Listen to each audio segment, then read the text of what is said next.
They didn't say, "We're locking you in." They said, "You'll be safe here." That's the thing about betrayal. It never wears the right name. It comes dressed in love, concern, best interests. I didn't scream when they took my keys. I didn't beg when they emptied my handbag and left my phone on the hallway table. I just stood there, in the lobby of Rose Hill Care, trying to understand what had just happened. My son, Thomas, kissed my cheek and said, "It's temporary, Mom. Just until we make sure you're okay." Then he walked out. I waited. 10 minutes, 15, 25. Then I turned to the woman behind the desk, young, red lipstick, nursing badge that said Sandra, and asked when I'd be allowed to leave. She looked puzzled. "You're checked in, Mrs. Leland. You're a full resident." "I didn't sign anything," I said, even though my voice was trembling. Sandra gave me a patient smile. "Your son did. He has power of attorney." I didn't cry. Not then. They brought me to room 213. I remember because the door was chipped and the handle stuck. The bed was made too tightly, the kind of tight that hospitals favor. The closet was half empty, my clothes, but not all of them. A single framed picture of my late husband sat on the windowsill, a detail to make it feel like home. Except this wasn't home. Home was 117 Derry Lane, the pale yellow bungalow with the creaky porch swing and the hydrangeas I've trimmed every summer since 1984. Home was my kitchen chair, second from the end, with the worn cushion. Home was the house I'd bought with Harold, paid off with grocery store budgets and broken wrists from waitressing through my 50s. Home was gone. Just like that. That night, I didn't sleep. Every 30 minutes, someone shuffled past my door. I didn't know their names. I didn't want to. I wasn't staying. This was a mistake. A misunderstanding. The next morning, I asked the nurse when I could speak to someone in charge. She said, "The administrator's only in on Wednesdays." It was Monday. I said I'd like to call my son. She looked at her chart and said, "No phone privileges listed under your care plan." My care plan. I wanted to laugh or scream, but I just sat on the edge of the bed and folded my hands. When you've raised a man who can smile while putting his own mother in a nursing home, you learn real quick that noise won't get you anywhere. 3 days passed. No calls. No visits. Sandra brought me a blue cardigan from my old house, said Thomas had cleared out the closet, and sent over what he didn't want to throw out. Throw out? I opened the bag. One dress, a scarf, and my winter coat, the one with the pocket that never zipped. That coat was older than his marriage. "You're lucky," one of the women said to me in the dining room. Her name was Hilda. She was 90 and half blind. "At least your family visited. Mine left me here 5 years ago and moved to Arizona." I didn't feel lucky. I felt invisible. They served mushy peas and chicken that tasted like cardboard. I didn't complain. Hilda said if you complained, they wrote you up for mood disturbance and made you see the therapist, who smelled like cough drops and sadness. I didn't want therapy. I wanted my name back, my keys, my kitchen window with the chipped bird feeder. When I asked again about the phone, Sandra said, "You can use the staff one in emergencies." So I did. I dialed my son. Straight to voicemail. Then I dialed my old neighbor, Ginny. She didn't answer either. I wasn't even sure she still lived next door. I left a message anyway. That night, I took the winter coat and hung it on the back of the chair. The pocket sagged a little. I slipped my hand inside, absently, like I'd done 1,000 times at the grocery store, feeling for receipts or old wrappers. But this time, I felt paper. Thick, glossy. folded once. I pulled it out. A lottery ticket. I stared at it like it had come from someone else's life. Powerball. The numbers were filled in, black ink. The purchase date? 1 week ago. The same day Thomas brought me here. I turned it over. No scribbles, no barcode scratches. Still intact. For a long moment, I just stared at it. Then I smiled. For the first time since walking into this place. Because in that moment, I wasn't a helpless old woman. I was someone holding a secret. And maybe, just maybe, that secret would change everything. You don't really notice how loud a place is until you're no longer welcome to silence. Nursing homes aren't quiet. They're just filled with sounds that nobody responds to. Coughs behind thin doors, television static, slow footsteps, someone calling out a name that never comes. I kept the ticket in my coat pocket for 3 days. Didn't tell a soul. Not even Hilda. I didn't know yet if it was real, but something about just having it. It lit something up inside me. I'd been cold for so long, I forgot what warmth felt like. On Thursday, I asked Sandra again, "Can I use the phone?" "Emergency only," she said, without looking up from her clipboard. "My furnace could be on fire," I replied. She blinked. "You don't live in that house anymore, Mrs. Leland." But I did. In my head. Every night before sleep, I'd walk through it, room by room, in memory. The front door with the scratch from Harold's toolbox. The kitchen tile we never fixed. The spot near the stairs where my hip used to crack going down. "You don't live in that house anymore." That sentence stuck to me all day like something sour. At dinner, the peas were cold. I ate them anyway. Hilda sat across from me, mumbling about some bridge club she used to run in 62. "You've got quiet eyes," she said suddenly, pointing her fork at me. I glanced up. "What does that mean?" "Means you know more than you say." I didn't answer. She was right. I waited until the night nurse came on duty. A younger one, barely out of high school, always tapping at her phone. She liked me because I didn't call out at night or ask for pills. When she passed by my room at 10:45, I stood in the hallway, arms folded like I'd been waiting hours. "Sorry to bother," I said. "I think I left my hearing aid battery in my old coat, the big gray one. Might be in the laundry. Could I—" She waved me toward the front desk. "Sure, just be quick. Don't let the alarm go off when you open the door." No security cameras, no locked drawers, just an old phone with a scratchy dial tone. I looked up the numbers manually. First, the lottery website. The winning draw had already been posted. I checked the date. Saturday. My ticket matched all 6 numbers. I blinked hard, as if I'd read it wrong. I did it again. Matched. $62 million. Jackpot. Unclaimed. I didn't smile. Not right away. I just stood there holding the phone while the night nurse scrolled through her texts a few feet away, completely unaware that 10 inches of paper in my coat pocket had just changed the entire balance of the world. I walked back to my room slowly, like I was carrying something fragile. And I was. I barely slept. My mind was turning so fast it felt like it might come loose. What could I do with that kind of money? I couldn't drive. Didn't have my bank account. My son had control of everything. Everything.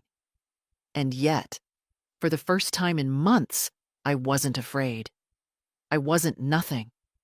I was holding a secret so large it could swallow this whole building and spit it out as dust.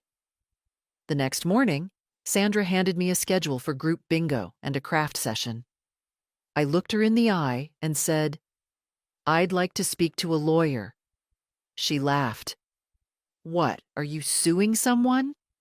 "No, I said. I just want to draft a letter. Well, your son handles all your paperwork. Then I want a lawyer to confirm that's still legal.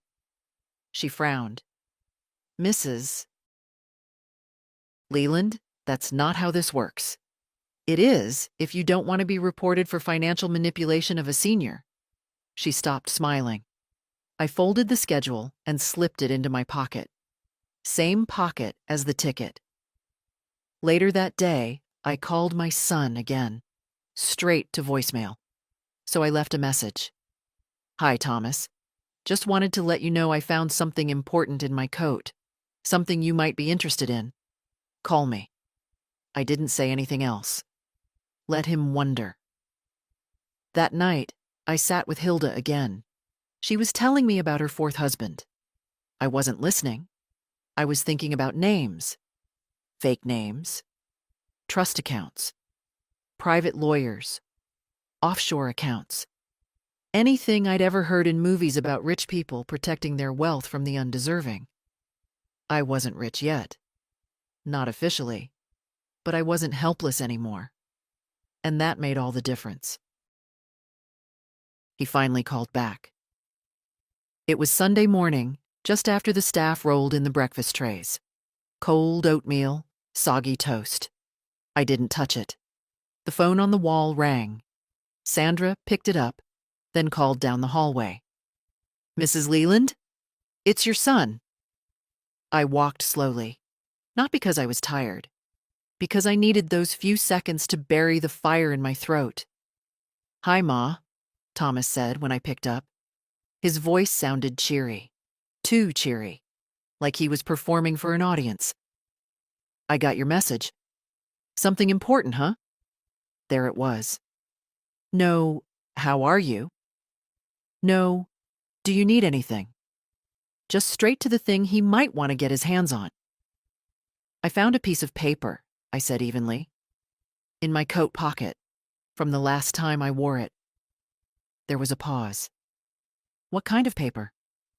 Oh, just something I forgot to throw away, I said. I waited. Let the silence stretch. People always reveal themselves when you don't rush to fill the quiet. Listen, Ma, he said after a beat. I hope you're settling in. Everyone says this place is top-notch. I glanced around the hallway. An old woman was arguing with the vending machine because it wouldn't take her dollar. Another was asleep with her chin on her chest, forgotten by everyone. Yes, I replied. Very top-notch. He hesitated again. I know this wasn't easy, but you have to admit it's safer. The house had stairs. You were forgetting appointments. I forgot one appointment, Thomas. Well, it scared Marcia. She said you didn't recognize her voice. I nearly laughed, as if forgetting your daughter-in-law's voice is a symptom of anything other than exhaustion.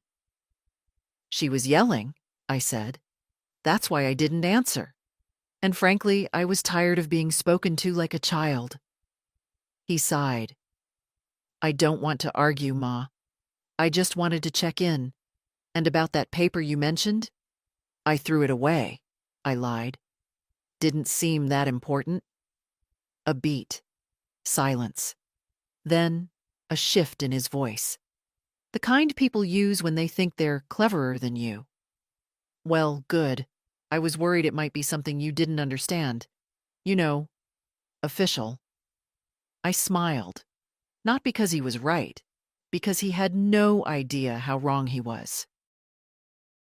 After we hung up, I walked back to my room, closed the door, and locked it. One of the only ones on the floor that still had a bolt. I pulled out the ticket and laid it flat on the desk. I stared at it. Long. Like it might start glowing. $62 million. Still unclaimed. Still mine. I made a list. Things I'd need: a lawyer, proof of identity, a bank account outside of Thomas's reach, a new will, and most of all, time. Time to move slowly, quietly, like someone planning an escape. That afternoon, I skipped bingo. Sandra gave me a look. You okay? Just tired, I replied. In truth, I was never more awake. In the common room, someone had left a newspaper. I flipped through it. In the back pages, tiny ads, lawyers, accountants, document specialists. I tore out one. Consultations for elderly estate planning, discretion guaranteed. I memorized the number. The next day, I waited until the front desk was distracted, then borrowed the staff phone again, called from the stairwell. I'm calling for a relative, I said. She's in a care home, has some financial concerns, power of attorney issues. The woman on the line paused. We deal with that a lot. I'd like to set up a meeting. Name? Elaine Matthews. I gave a fake one. I didn't want anything traceable to Doris Leland yet. Can we do it here? She said they could send someone, an associate, quiet, discreet. Thursday afternoon, 2:30 p.m. I hung up and pressed the phone to my chest for a second. It was real. I had a meeting, a start. That night, I sat in the dark and stared out the window. The moon was high. I wondered if Thomas had finished moving things out of my house, if he'd sold my old books, the glass teapot Harold gave me for our 10th anniversary, if Marcia had thrown out my sewing box, if they'd found the photo albums in the bottom drawer of my dresser. They weren't just moving me out of the house. They were erasing me. But not anymore. Because somewhere, inside a sealed envelope in my drawer, was a winning ticket they didn't know existed. And I had no intention of sharing it with people who treated me like luggage to be stored. No, this time the plan was mine. The plan was, they say old people shouldn't have secrets, but that's exactly why we're so good at keeping them. Thursday came slow. I spent the whole morning pretending to read, hands trembling a little under the blanket. At lunch, Hilda asked why I kept looking at the clock. Hot date? She joked. In a manner of speaking, I said. At 2:15, I went to the front lobby, pretending I was waiting for a delivery. The staff didn't ask questions. By now, they assumed I was mostly harmless. At 2:29, a dark green sedan pulled up. A man stepped out. Mid-40s, neat gray suit, leather briefcase. He didn't look like a salesman. He looked like someone used to telling people they were about to get sued. He walked in and glanced around. Elaine Matthews? He asked. I stood. That's me. He didn't blink. Smart man. We went to the back garden, a little concrete square with fake plants and rusty benches. The kind of place designed to look like fresh air on a budget. He opened his briefcase and pulled out a pad. I'm Andrew Myers, he said. Estate planning. Confidential consultations. You said you had a situation involving power of attorney? I nodded. It was signed under pressure. My son controls everything, my house, my bank accounts, even my mail. Do you know what he's done with your assets? I have some ideas. He scribbled something. We can contest the power of attorney. It'll take time. What else? I paused. This was the moment. I reached into my coat pocket and pulled out the envelope. I found this last week, I said, and slid it toward him. He opened it, looked at the numbers, checked the date. Then he looked up. Have you verified this? Yes. Saturday's draw, all 6 numbers. $62 million. He didn't blink, didn't whistle, just nodded slowly. Does anyone else know? No. Do you want them to? No. Then we need to move quickly. He outlined a plan. Trust accounts, blind transfers, a controlled claiming process using a law office as an intermediary. Most importantly, protection from family interference. I've done this before, he said. Elder clients with sudden wealth. It's more common than you think. He handed me a new envelope with forms inside. You'll need a secure mailing address for some of this. I don't have one. He thought for a moment. We can arrange a lockbox downtown. I'll send the documents there. You'll need to sign in person. I don't have a car. I'll send one, but not to the home. We'll say it's for a medical appointment. I sat back. The air felt lighter. For the first time in weeks, I wasn't just surviving. I was building something. Do you want to give any of it to your family? He asked, not unkindly. I shook my head. They left me here without a conversation. Just took my life and wrapped it up like leftovers. I don't owe them anything. Then you'll need a new will, too. I want most of it in a trust for someone I do love, I said. My granddaughter. Name? Rosie Leland. She's 21, in college. Never asked me for a dime. Never treated me like I was a coat to hang up. He nodded. We'll make it ironclad. She'll be protected. He stood, gathering his papers. I'll be in touch in 72 hours. In the meantime, don't tell anyone. And don't try to claim the ticket on your own. Too risky. I'm old, not stupid. He smiled for the first time. That's what I figured. When he left, I stayed on the bench another 10 minutes. I needed the wind, even if it smelled like bleach and asphalt. That night, I wrote in my notebook, the one they don't check. Day 13 in Rose Hill, $62 million untouched. Legal plan in motion. My name is Doris Leland, but they'll remember me as someone else. By Saturday morning, the ticket was no longer just a possibility. It was an asset. Andrew called at 9 a.m. sharp. A woman named Carla had verified the numbers with the Lottery Commission. The legal shell was ready. The claim would be filed through a specialized trust. Anonymous, untraceable. The ticket remains your property until the payout is issued, he said. But from the moment the check is cut, everything goes into the trust. You'll be listed as the beneficiary under a legal pseudonym. What name? I asked. Clara Whitmore, he said. We chose something neutral. Clara Whitmore. Not a name that would raise eyebrows. Not a name Thomas or Marcia would ever think to Google. Where's the money going? I asked. For now, into a blind holding account. Once it's secure, we can divide it however you like.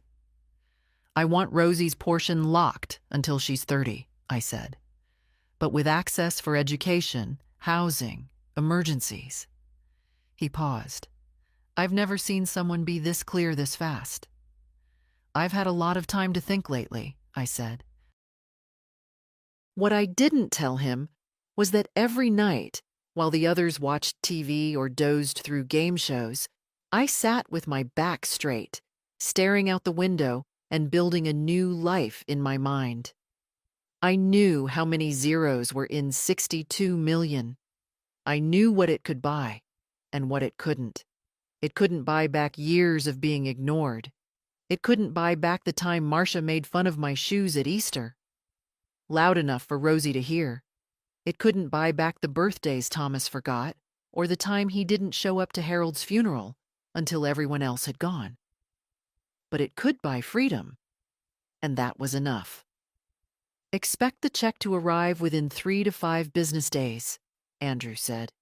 You won't need to touch it. I'll handle everything. I'll call you Monday with further instructions. After we hung up, I opened my drawer and looked at the envelope again. I didn't need it anymore, but I wasn't throwing it away. It was proof, not of the money, but of what I'd done before the money came. I'd saved myself. That afternoon, I sat with Hilda on the patio. She was watching clouds. Her eyesight was too poor to see them properly, but she still liked to name their shapes.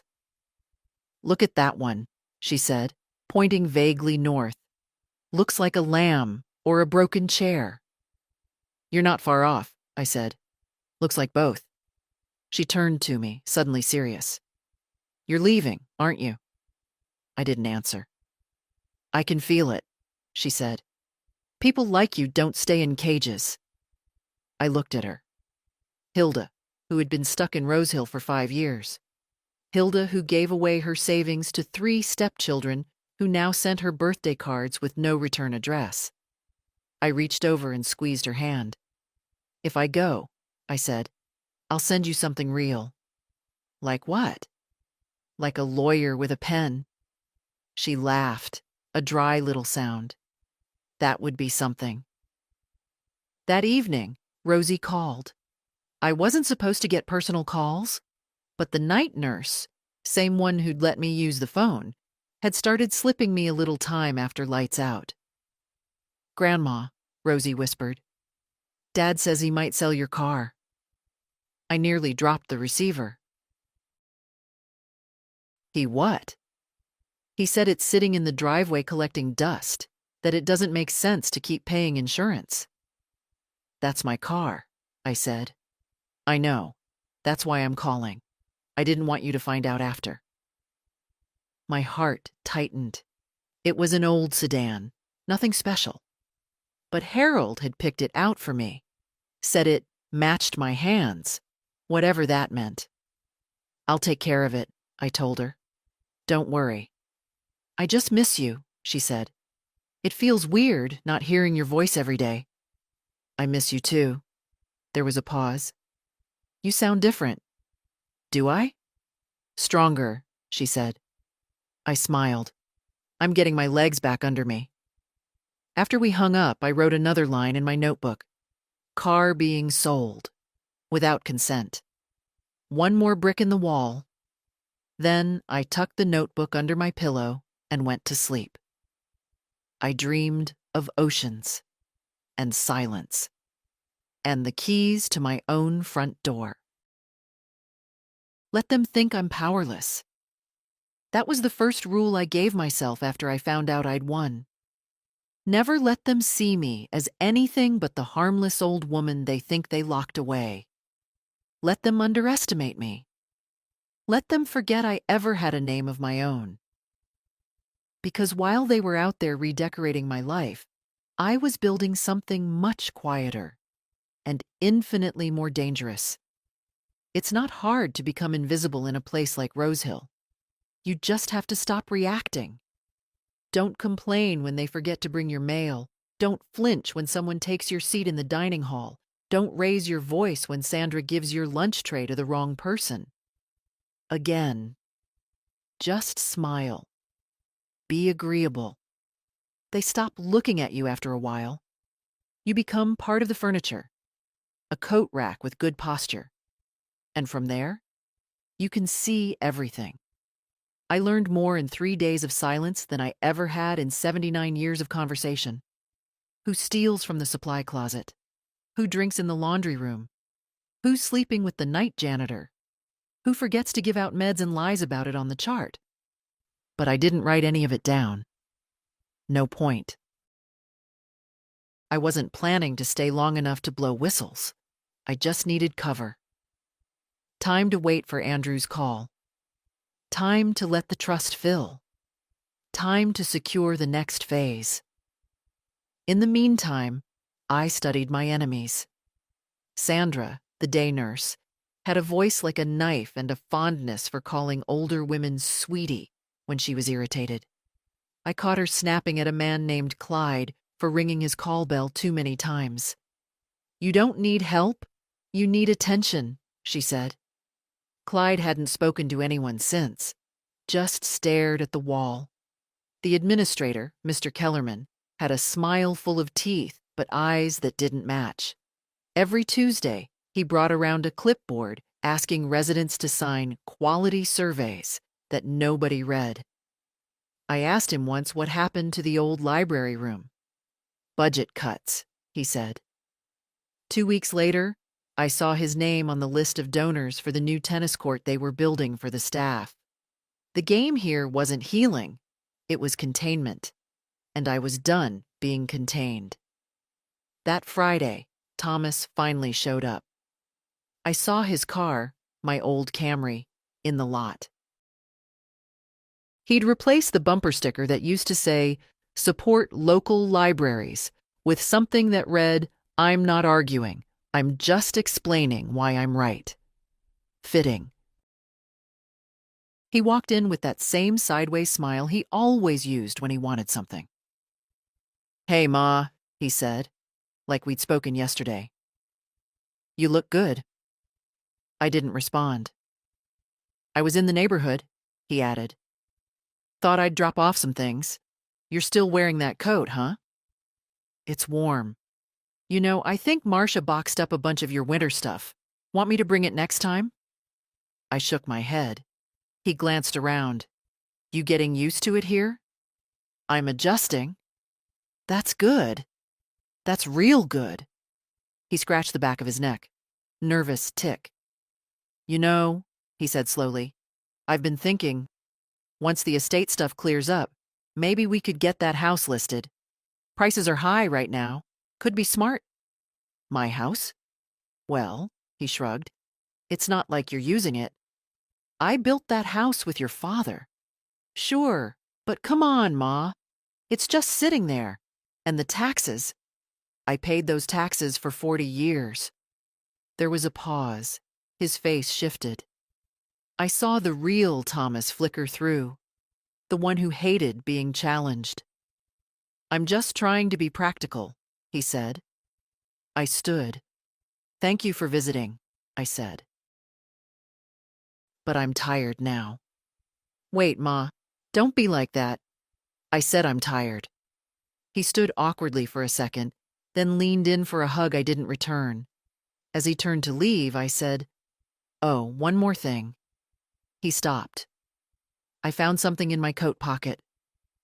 I watched the color drain from his face. "You did?" I nodded. "A reminder." He tried to smile. "That's nice." "It is," I said. "Very nice." And then I walked away. Not because I was done, but because he had no idea that I was only getting started. The lawyer came during visiting hours. Nobody noticed. That's the brilliance of bureaucracy. You hide anything behind a clipboard and a polite nod, and people will hold the door for you without asking a single question. Andrew wore a navy blazer this time. Less formal, more forgettable. No briefcase. Just a folder tucked under one arm. He signed in as Pastor William Sharp. The receptionist even offered him a cup of coffee. Bless her heart. I was waiting in the TV room, pretending to watch an old rerun of Murder, she wrote. Sandra barely glanced up as I left. "This'll just be a few minutes," I said, loud enough for the chart to catch. We met in the family lounge, just a spare room with a dusty love seat and fake ferns. I locked the door behind us. "Everything's ready," Andrew said without preamble. "The check's been issued, funds are secure." I let out a breath I hadn't realized I was holding. "The trust is operational. The account in your alias name is active. We've routed all distributions through legal intermediaries. Your identity is sealed. You're officially Clara Whitmore now, at least on paper. What's the balance? After taxes, initial legal fees, and administrative filters, $43.7 million. I didn't flinch. Rosie's portion? He handed me a page. $10 million in a locked trust. Conditions you specified are baked in. She can access a housing stipend, educational costs, health emergencies. Anything outside of that requires trustee approval, which is me, per your request. I nodded. She'll be safe. And you? I'll be safer once I'm out of here. He didn't smile. That's next. I've already started drafting the motion to revoke your son's power of attorney. But until we serve him, we stay quiet. How soon can that happen? He checked his watch. 3 days, maybe 4. Once he's served, we'll begin the challenge. You'll need to be physically present in court. That's where things get delicate. I'm ready. He raised an eyebrow. No hesitation? None. He reached into his folder and pulled out a document. "This is your new will, updated, signed by you, witnessed, and notarized by my office. It invalidates any previous documents, including the one your son pressured you into signing 2 years ago." I took the paper. My name, the real one, printed in bold at the top. I read the first few lines out loud. "I, Doris Evelyn Leland, being of sound mind and memory, hereby revoke all previous wills and codicils." I stopped. It was enough. "Anything else?" I asked. He hesitated.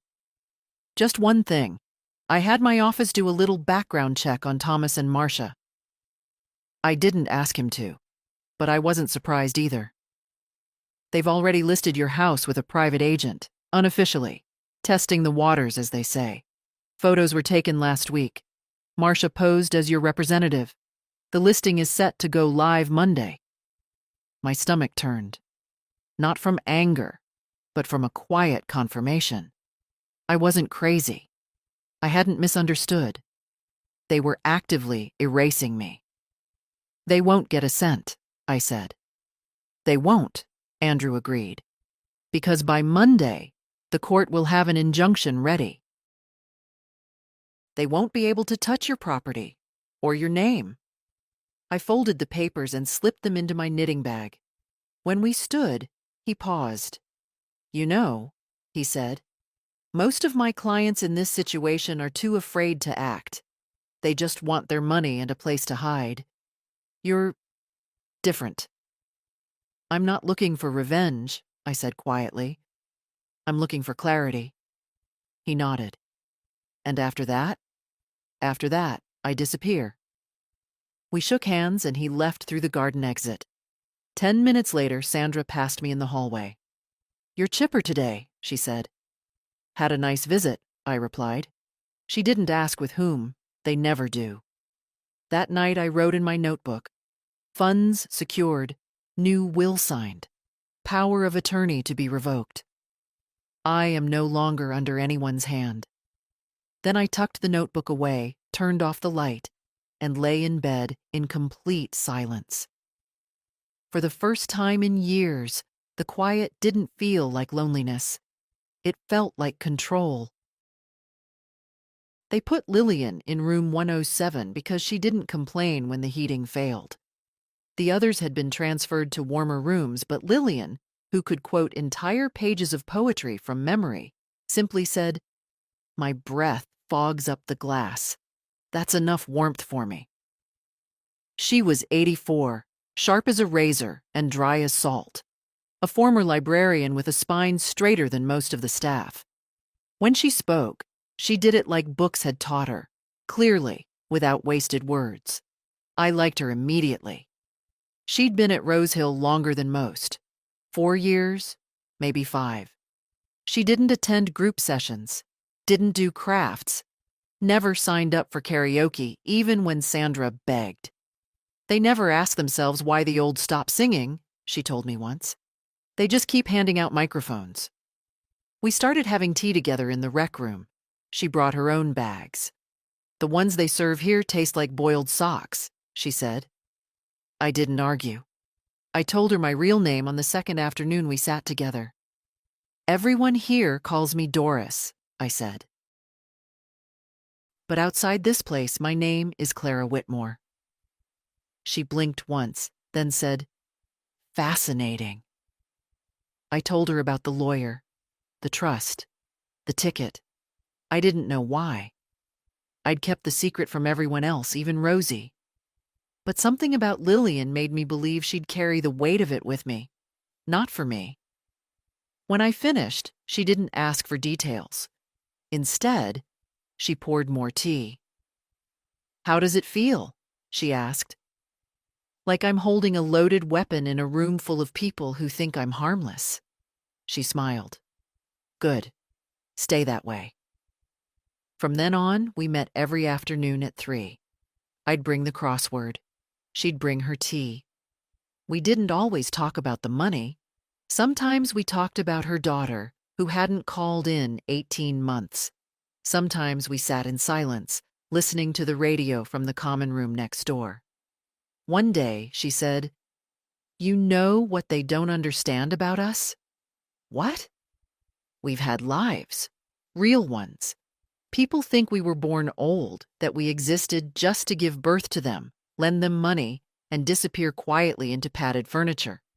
But we remember everything." I nodded. She looked at me. "So, when do you leave?" "Soon," I said. "The legal challenge goes through next week. After that, I disappear. New identity. New place." She tapped her teacup. "You'll send me a postcard?" "I'll send you a lawyer." She grinned. "That's better." That Friday, Sandra caught me humming in the hallway. "You're in a mood," she said suspiciously. "I remembered something nice," I replied. "Well, hold on to it. We've got a group inspection coming. Kellerman wants everyone smiley."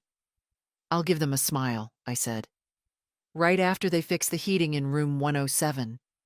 She rolled her eyes. "Lillian doesn't mind." "She shouldn't have to." I walked away before she could reply. That night, Lillian and I played a secret game. "What would you do if they gave you the keys?" "I'd move to a town where nobody knows my name," she said. "Change my hair? Buy a cat? Live above a bookstore and never speak unless I felt like it." "You always speak when you feel like it." Then I'd finally stop explaining myself. She looked at me. "And you?" "I'd buy a little house near the water," I said. "Make tea in the mornings. Eat what I want. Sleep when I want. And I'd never, ever ask for permission again." Lillian raised her teacup. "To the day no one asks where you're going." We clinked mugs. That was the last night I saw her. The next morning, her door was closed. By lunch, a nurse came in quietly and took her name tag off the door. No announcement, no ceremony, no explanation, just gone. Like a chapter torn from a book no one finished reading. I asked what happened. Peacefully in her sleep, someone whispered. I sat in the rec room, staring at her empty chair. No one else seemed to notice. Or maybe they did, and had learned to keep walking. That night, I wrote only one line in my notebook. "Lillian's gone. And now I'm even more certain. I have to get out before they forget I was ever here too." I sent a car to my old house. Not a taxi. A black Mercedes S-Class, windows tinted, chrome polished to a mirror's edge. The kind of car people like Thomas couldn't ignore. It arrived at 4:05 p.m. on a Tuesday. The exact time Marcia usually posted her curated life updates to Instagram. Family dinners, renovation progress, inspirational quotes about gratitude, none of which ever seemed to include the woman who paid off their mortgage. The driver got out in a crisp gray uniform and handed Marcia a white envelope. No return address, no logo, just her name. Inside was a letter, typed on thick linen paper, from a fictional company called Riverside Estate Consultants. It said, "Dear Mrs. Leland, our firm represents an anonymous client with interest in acquiring several legacy properties in the Green Lake area. Your current residence at 117 Dairy Lane was identified as a high-value target due to its historical registration and structural condition. Our client is prepared to offer $1.3 million cash, pending a clean title and expedited close. This is not a formal contract, but an expression of serious interest. A full inspection will be arranged upon your agreement to discuss further. Respectfully, Riverside Estate Consultants." There was a phone number at the bottom, rerouted through Andrew's office. The bait was simple and delicious. 2 hours later, the phone in my room rang. It was Rosie. "Grandma, are you sitting down?" "I'm always sitting down." She laughed nervously. "Okay, so Mom got a letter today. Some real estate company wants to buy your house. Like, urgently. All cash. $1.3 million. I said nothing. Dad's freaking out, she continued. They're trying to figure out who this anonymous client is. He thinks it's someone from the city, trying to flip it. I still said nothing. You don't seem surprised. I'm not, I said finally. People value things differently when they think they can profit. There was a pause. I heard her draw breath. Did you do this? I smiled. Let's just say, some people need a reminder that not everything is theirs just because they're standing on it. That night, Thomas called. He left a message. I played it 3 times. Hey, Ma. I know we've had our differences lately, and I think it'd be good to talk. Maybe clear the air. I know you're probably upset about the house stuff, but maybe we can figure something out. Call me, okay? He sounded uncertain, hesitant. Good. For the first time since Harold died, my son was learning what it felt like to be on the outside of something important. I didn't call back. Instead, I asked the nurse to help me print out a letter. Do you have a printer? I asked sweetly. Sure, she said. What do you need? Just a quick personal document. For a birthday. She didn't question it. I typed slowly, deliberately. To whom it may concern, I, Doris Evelyn Leland, am of sound mind and not under duress.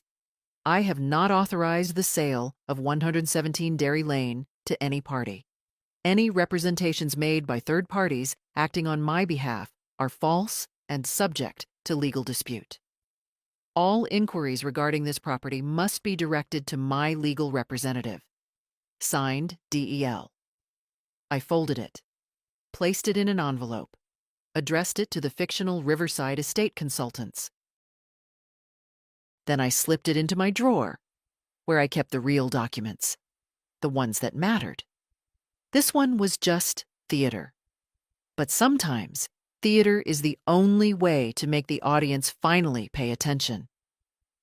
The next morning, Rosie called again. Dad's losing his mind, she whispered. He keeps saying something doesn't add up. I didn't respond. Grandma? Yes, dear. Are you angry? I thought for a moment. No, I said. I'm awake. They came crawling. It was a Friday afternoon, just after lunch, when Sandra appeared at my door with a smile she couldn't quite keep straight. You've got visitors, she said, with that tone people use when they're pretending to be happy for you. Thomas and Marcia stood in the hallway like royalty, forced to walk through the servants' wing. Thomas had a blazer on, one he never wore unless something needed presenting. Marcia wore heels and a smile so wide I knew she'd practiced it in the car.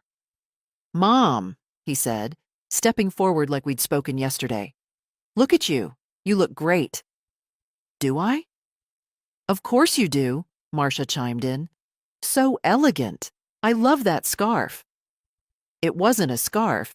It was the top of an old sweater I'd cut to hide a bleach stain. But sure. Let her perform. They sat across from me in the visitors' lounge. Someone had set out those stale butter cookies no one ever eats.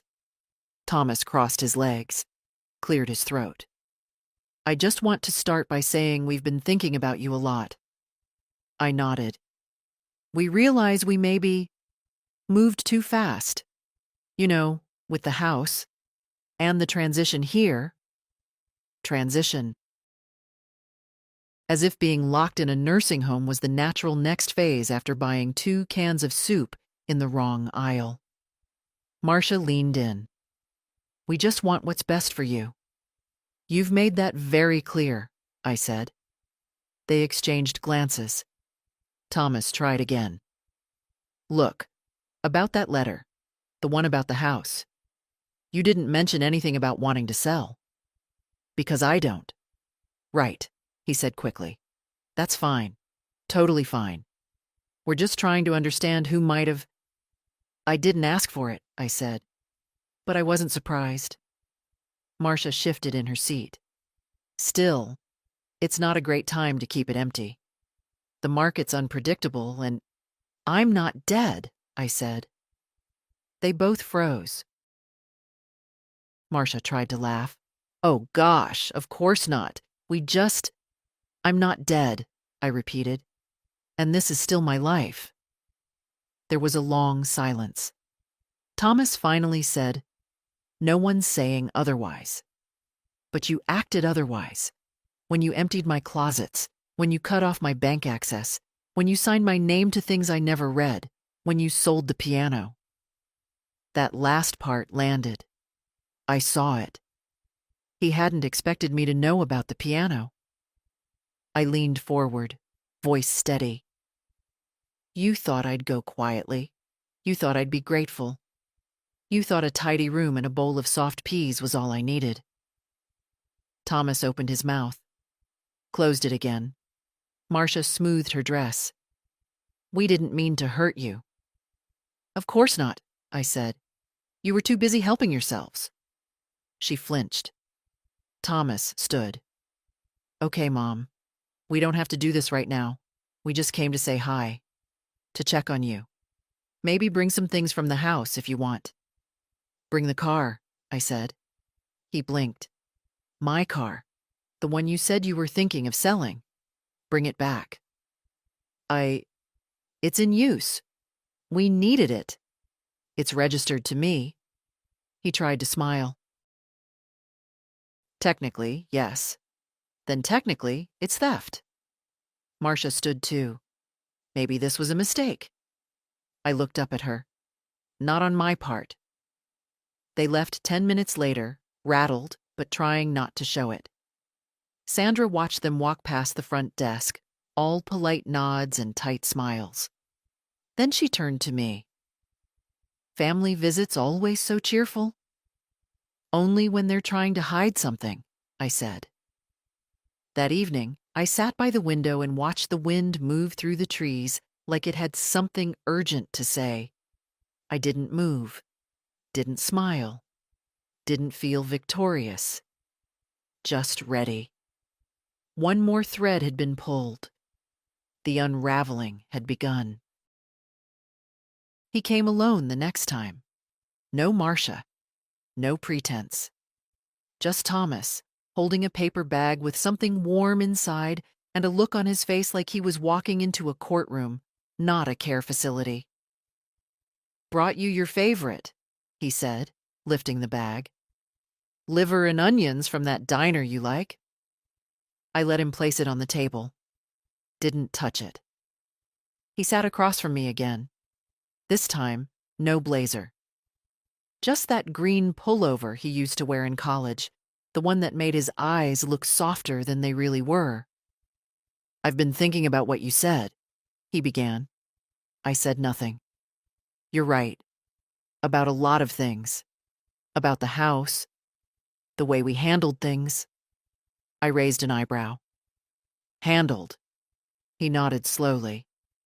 We didn't mean to shut you out. We just panicked, I guess.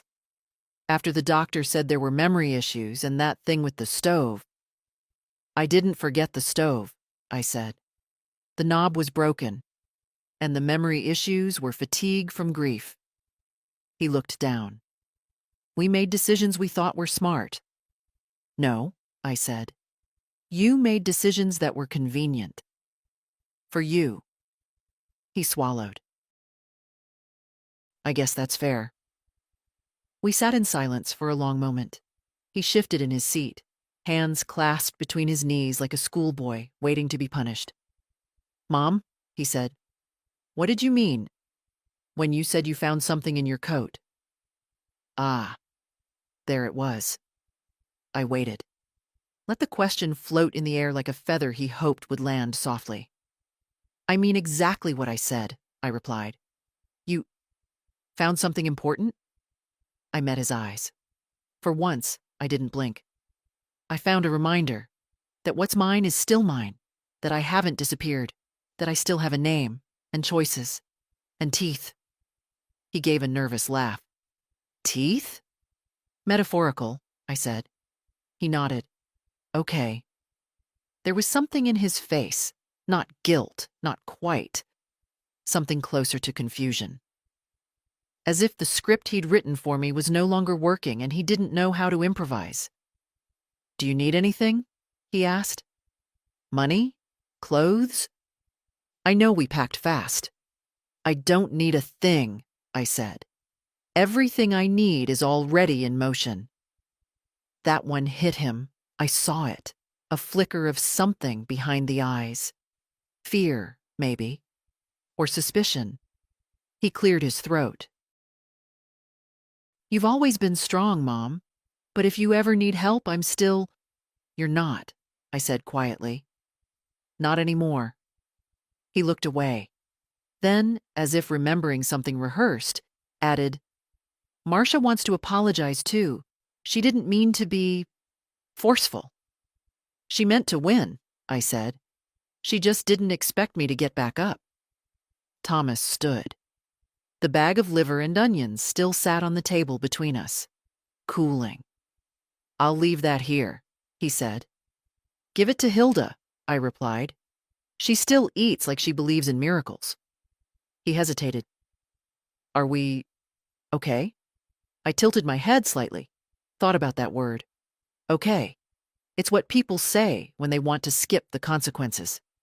No, I said. But we're honest now. That's a start. He nodded. Didn't argue. Just walked to the door, pausing with his hand on the frame. You've changed. No, I said. You just never looked closely. Then he left. That night, I didn't write in the notebook. I didn't need to. Some truths are loud enough to echo without being recorded. They cleared out Lillian's room in under an hour. No ceremony, no staff gathering. Just 2 aides, a rolling bin, and a checklist. The curtains stayed open the whole time. The sun hit the bed where she'd died 2 nights before. By lunch, the room had a new name on the door. By dinner, a new woman had moved in. Her family brought a plant and a box of sugar-free cookies, and that was that. The next morning, I asked if they'd kept any of Lillian's things. The nurse shrugged. No next of kin, just a daughter somewhere in Tampa. Didn't return our call. No memorial, no mention. I waited until after dark and walked down the hall. Her door was open. New shoes under the bed. New photo frame on the dresser. A man in military uniform, smiling beside a woman I didn't recognize. The teacups were gone. The crossword dictionary. The old scarf she wore even when it was warm. Erased. I went back to my room and locked the door. Sat on the bed. Let the quiet come. And for the first time in weeks, I let myself grieve. Not just for Lillian, though her absence felt like a sudden gust in a room you thought was sealed, but for all of it. For the friends long buried. For Harold. For the version of me who used to walk into grocery stores and not be followed by someone's hand on my elbow. I thought about the money, the trust, the plans.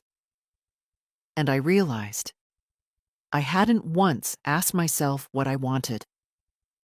I'd only thought about what I could fix, what I could reclaim, who I could teach a lesson to. But Lillian never wanted to teach anyone anything. She just wanted peace. Her own room. Her own tea. A name that meant something when she said it out loud. Was that what I wanted?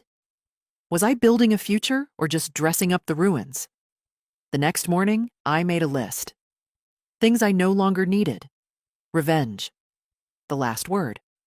Apologies that would never come. Things I still wanted.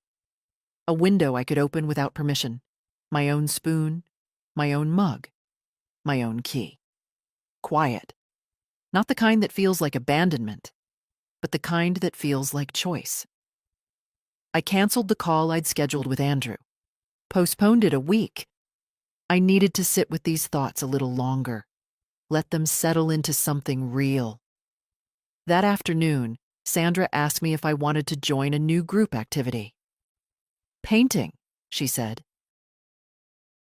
Therapeutic. No, I replied. Still not your thing? I'm choosing what is. She gave me a look. Not cruel, just confused. As if the idea of an old woman choosing anything beyond pudding flavors was foreign. I didn't explain. Later, I visited the back garden. Sat on the bench where I'd first met with Andrew. The leaves were starting to turn. Late season gold, a few brittle reds. The sky was quiet. I reached into my pocket and found a tea bag. Lillian's. One of the good ones. I brewed it that night. Slowly. Poured it into the thick ceramic cup they gave me when I first arrived. The one with the chip on the handle that nobody else wanted. And I drank it. Not for comfort, but for clarity. They called from the legal office on Tuesday morning. Mrs. Leland, said Carla's calm voice, the court has set a date for the hearing to revoke your son's power of attorney. Thursday next week. You'll be transported under legal escort. I thanked her and hung up. Then I sat with it. That word, escort. Like I was some delicate parcel being ferried through danger. Maybe I was. Or maybe I was just a woman who finally had something they couldn't take away. Not the money, not the house, not even her silence. That afternoon, I found Hilda in the hallway, watching the elevator like it might open on something that could change her life. Going somewhere? I asked. Only in my head, she replied. I walked with her back to her room. We didn't talk much. She was one of the few people who understood that quiet wasn't a lack of something. It was sometimes the only space you had left to think. Before I left, I pulled something from my pocket. It was a folded envelope. What's this? She asked. A name, I said. A lawyer. You don't have to use it. But if you ever feel like someone's taken too much from you, call. She looked at me for a long time, then tucked it into the drawer beside her rosary and bottle of aspirin. I didn't say goodbye. Neither of us would have liked that. Back in my room, I opened the notebook again, not to make another list. To write something down I hadn't dared admit. If I leave with bitterness, they've still won. If I leave with silence, I get to decide what it means. If I leave with peace, I take back my name. It wasn't a mantra. It wasn't a plan. It was just a truth. The next day, I asked the nurse for a staff envelope. I want to send something, I said. To who? My granddaughter. She hesitated.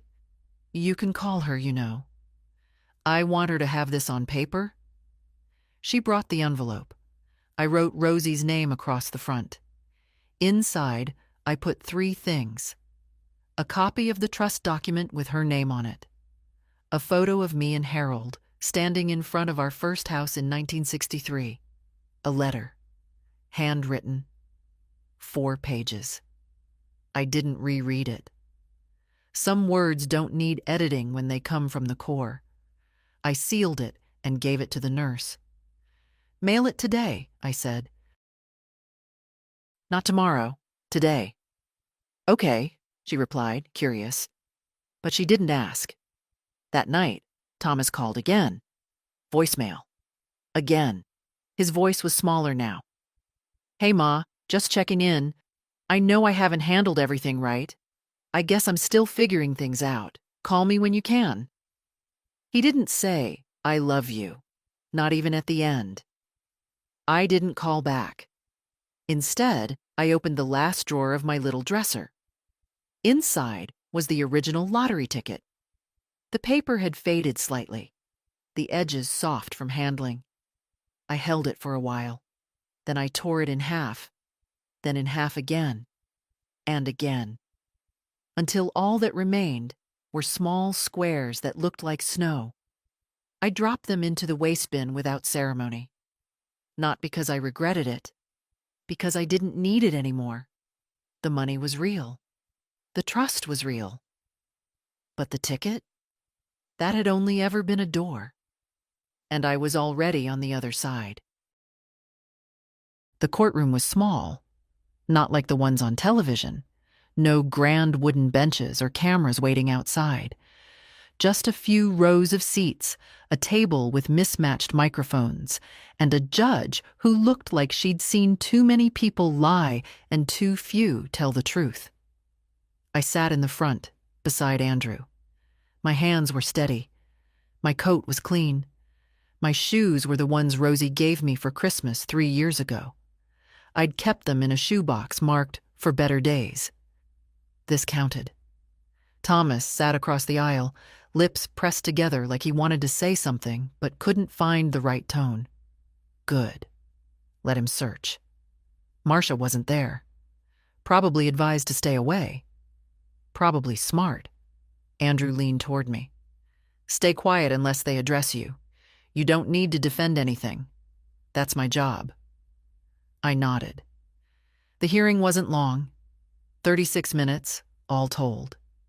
Andrew presented the documents, the timeline, the medical statements, the financial activity on the joint accounts, the missing authorization letters, the furniture sold without consent, the home listing without signature. Mrs. Leland, the judge asked me finally, do you feel you were placed in care against your will? Yes, I said. I wasn't asked. I was told. And the power of attorney. Did you fully understand what you were signing? No, I said, because I signed nothing. The papers were processed without my knowledge. Thomas shifted, opened his mouth. His lawyer placed a hand on his arm. The judge continued. And do you feel you are mentally and physically capable of managing your own affairs? I do. Do you have evidence of support for that claim? Andrew passed over the file. Inside, a signed statement from a state-licensed psychologist. Full cognitive assessment. No signs of dementia. No signs of diminished capacity. The judge flipped through it slowly. Then she looked at Thomas. Your client claims he acted in good faith, she said. But financial good faith includes transparency, which was clearly absent. Thomas said nothing. She turned back to me. Mrs. Leland, are you requesting full revocation of the existing power of attorney? Yes. And replacement? No. There was a pause. You don't wish to assign it to another family member? A third party? I wish to hold it myself, I said. A pause. Then she nodded. Request granted. Just like that. Gavel. Stamped order. A paper slid down the bench toward Andrew. It was done. I didn't cry, didn't sigh, just sat still while the weight shifted. Outside, Thomas followed me down the courthouse steps. Wait. I stopped, turned. He looked thinner in daylight, less sure, less correct. I didn't mean to hurt you, but you did. I thought I was doing the right thing. No, I said. You thought you were the only one who could. He opened his mouth, closed it. I don't want the money, he said suddenly. I never did. I smiled.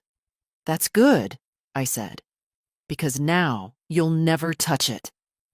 He blinked. I stepped closer. Just enough. You treated me like a phase to be managed, a thing to box up. But I raised you. I paid for your braces. I stood outside your school concerts even when your father couldn't leave work. I taught you how to tie your shoes and how to sign your name. I paused. And now I'm teaching you how to lose. Then I walked away. I didn't look back. Not once. If you've ever been silenced, ignored, or tucked away like a folded coat, read this to the end. And when you're done, say something, even if it's just to yourself. I left Rose Hill on a Tuesday morning. No one noticed. Andrew had arranged everything. A nurse signed the transfer papers. Temporary leave for independent reassessment of living needs. No questions. No fuss. I packed 2 bags, one with clothes, one with papers. The staff gave me a generic hug. Sandra said, "Don't forget us." I said, "I won't." It wasn't a lie. I just wouldn't remember them the way they expected. The car was waiting outside. Black. Quiet. No logos. I didn't say goodbye to Hilda. I'd already left something under her pillow. A note, unsigned, with the lawyer's number and a line from Lillian. To the day, no one asks where you're going. The drive was long. I didn't speak. The driver didn't ask. I watched the trees change, the roads widen, the landscape shift from strip malls to quiet hills and low water. We pulled into a narrow street with no signs. At the end, a small white cottage with blue shutters. Mine. I walked through the front door and took off my shoes. The floor was cool, clean. It smelled like new wood and sea salt. On the counter was a teapot, already waiting. Andrew had thought of everything. In the living room, 1 chair, 1 lamp, 1 window. It faced the water. No television. Just silence. The kind you choose. That evening, I made tea. Wrote the first line in a new notebook. I was never small, just made to feel that way. I didn't write anything else. I didn't need to. That night, I slept without a lock on the door. Without someone checking if I'd taken my pills. Without Thomas's name on my bank account. Without Marcia's voice in my ears. I slept. And in the morning, I woke up when I wanted. Made toast with too much butter. Sat in the sun. Opened the window, and remembered the sound of my own breath. If this story made you feel something, share it. Leave a comment. Send it to someone who still thinks they have no voice, because someone out there needs to hear what I've finally said. You are not a burden. You are not finished, and no one gets to lock you away and call it love. D.